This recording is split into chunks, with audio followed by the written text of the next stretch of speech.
Welcome to Downshift. My name is Matt, and this is one of the best-selling cars from last year. This is the Nissan Rogue, and it is pretty good, but nothing's perfect. So today we're hitting the highlights, the best and the rest, starting with the rest. The first thing we have to talk about is this Rogue just feels a little dated in some small areas compared to some of the competition. First is the 8-inch infotainment screen on the dash, which seems to have very similar graphics to my old 2011 Infiniti G35. However, you do get wired Apple CarPlay here, and that's really what you're going to use most of the time. Plus, there is an upgraded 9-inch screen on higher trims that has newer graphics. Another weird thing is the native UI and the clicking sounds that it makes. You can turn the clicking off, but if you don't, every time you touch the screen, it sounds like a computer mouse from the 90s clicking through Windows 95. And then there's the lack of hybrid or plug-in hybrid, which we'll talk about more in a minute. None of these things that I just mentioned are that bad, and if you spend more money, you can get rid of all of them, or you can just turn the clicking sounds off. But it's just something that I noticed compared to the new CRV and the RAV4 that we were in recently. And number two, we have to talk money. This thing is relatively expensive as tested here, and sure, it has a few options on it. It's about $37,420. And for that money, you could get into a similarly equipped RAV4 Hybrid with better fuel economy.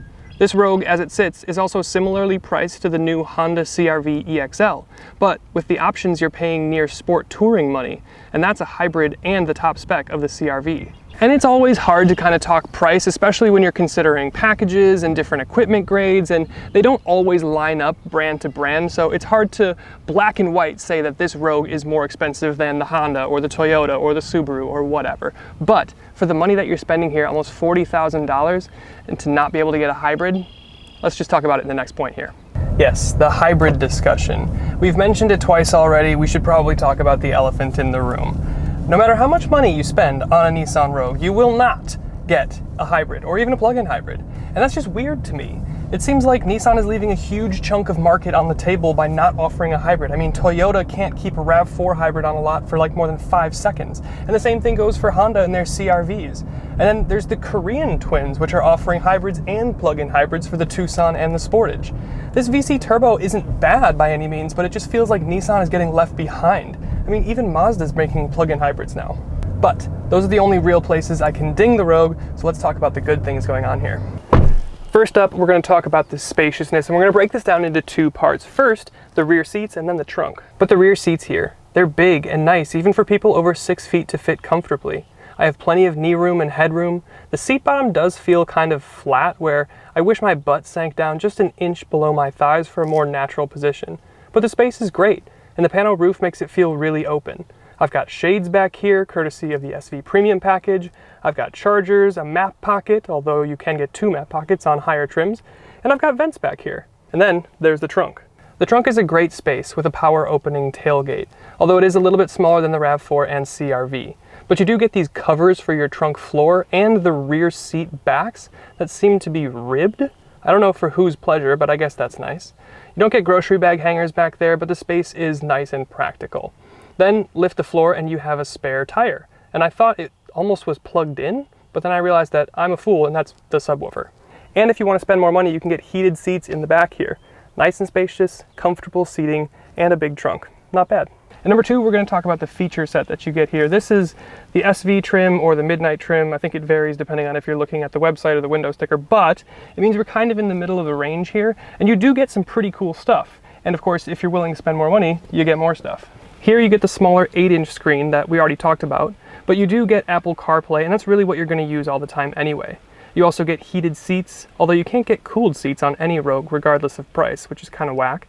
You do get a heated steering wheel here, and a big panel roof that even opens up in the front. You get a reverse camera that's pretty meh, but you can upgrade to a nicer 360 camera on higher trims. And then this is optioned with Nissan's Pro Pilot Assist, which is actually quite good, and I liked it in the Altima the other week too. And then if you're willing to spend more money, you can get things like heated rear seats, that 360 camera, wireless Apple CarPlay, that upgraded 9-inch screen, and a fully digital instrument cluster. So there's really two things that you can't get on the Rogue. One is a digital rear view mirror, which to me I'm kind of meh about. I don't really care about it. And then two, you can't get cooled seats no matter how much money you spend on a Rogue, which is a little bit more annoying. Number three, we got to talk about this engine. I know we dinged the Rogue for not offering a hybrid or a plug-in hybrid, but this VC turbo engine is kind of the next best thing, I think. I really liked it in the Altima, and I like it here. And that's an important distinction and comparison to make with the Altima, because this Rogue's engine is the same as the Altima's engine that we tested, but they've removed a cylinder for some reason. Why? I don't really know. Anyway, what you have here then is a 1.5 liter turbocharged 3-cylinder variable compression engine. And that's important, and in the simplest terms that I can describe without putting you to sleep is the cylinders change how far they travel to maximize either fuel economy or power, depending on what you're asking of the car, based on your drive mode, etc. So overall, it works really well. The thing is rated for about 31 mpg combined, but I've been doing better than that, just like I did with the Altima in the same VC turbo engine. And this makes also a respectable 201 horsepower and 225 pound-feet of torque. I mean, it's not bad for a 3-cylinder at all. I love the fuel economy you get here, if I'm not gonna have a hybrid especially, and I don't feel like I'm hurting for power behind the wheel. It's really not bad. And number 4, we'll talk looks. I have to say, this is a pretty handsome SUV, especially with the kit that we have here. The Rogue as a whole looks pretty handsome. I like the shape, the front end is aggressive, and the rear is clean. But here you have the Midnight package for $1,500, which gets you the blacked out grille, the specific 18-inch gloss black wheels. You also get blacked out roof rails, black wing mirrors, and the black rear badging. And you get black lower front fascias and diffuser. Aside from all the black though, you have this really cool Boulder Gray Pearl, which is almost like a Nardo Gray with a hint of metallic shimmer. You've got split headlights up front, a nice boxy profile to maximize headroom and trunk space, and some really cool taillights. Overall, it's a totally handsome SUV, and you too could be handsome with a new pair of sunglasses from Blenders this year. We've got a 20% off code down in the description below. Number 5, the drive. Of course, we have to talk about what it's like behind the wheel. Overall, it's a perfectly nice experience here. The 3-cylinder gives you plenty of power. It also makes a lot of fun noises here too, like swooshing turbo sounds to make you feel sporty. The steering is pretty numb, but the front end does really want to dive into a corner. It's a nice, lively, and sporty front end. The body will roll a bit when you do that, but it holds on to grip. But to be honest, most people are going to drive this like a normal human being. They're not going to be driving it hard like I was. So what you're going to get here then is a soft, cushy, and comfy ride. And to me, that's fantastic. The visibility is also great. The cabin is nice and quiet and isolated enough. And the CVT is smooth and a non-factor most of the time. The only things I don't love, and they're small things, are the way the door creaks when I rest my knee on it over here. The door card has some give to it. Not as much as the Ford Mustang, but some. And then on the other side, my knee is resting on the center console plastic, which is, it's a hard, scratchy plastic. So that's kind of uncomfortable, but I'm sure if you go into an upper trim or you spend more money, that is leather wrapped or a little bit softer. So overall, it's comfy, it's spunky, and it's an easy drive. And with all-wheel drive, even in bad weather, it's nice and confident feeling, which is exactly what I'm looking for something in this segment. And then I just wanted to wrap up with some smaller miscellaneous things that I thought were pretty cool during my week here. And if you want to see all of the small little features, check out our feature tour video that came out yesterday. You get keyless entry on your front and rear doors, which is awesome and something you don't get even on cars double the price here. You get a power trunk and lock button inside and out, which is something that we dinged the RAV4 for not having. And your rear doors open 90 degrees, so you can easily load babies or ferrets, whatever you're into. Your first aid kit is Velcroed to the side of the wall in the trunk, which I thought was weird at first, but I actually kind of like. It keeps it out of the way, but still top of mind. And then your shifter up front feels elaborate and special in something that maybe otherwise wouldn't.